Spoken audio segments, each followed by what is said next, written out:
Nasa Cebu City ako ngayon. And I just done my backpacking, hostel and everything, travel, solo travel here in Cebu. And you know, sobrang nasasad ako. Ayoko pa umuwi. Kasi wala nang pera. Wala nang pera, so kailangan. No budget, I mean. Wala nang budget, so kailangan ko nang umuwi. But, yeah, it's so sad.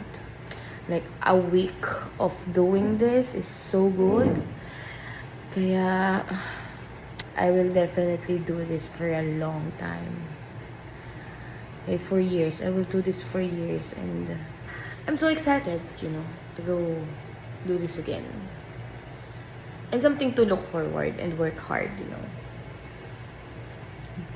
Ang saya lang. And I didn't regret doing the backpacking.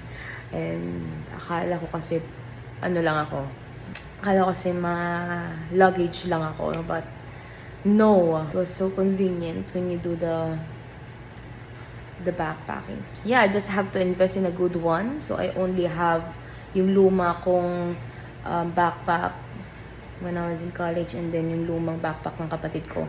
That's it. I just tried it. And you know, and I realized if you didn't realize such things like this, you will never know what's for you. Yeah.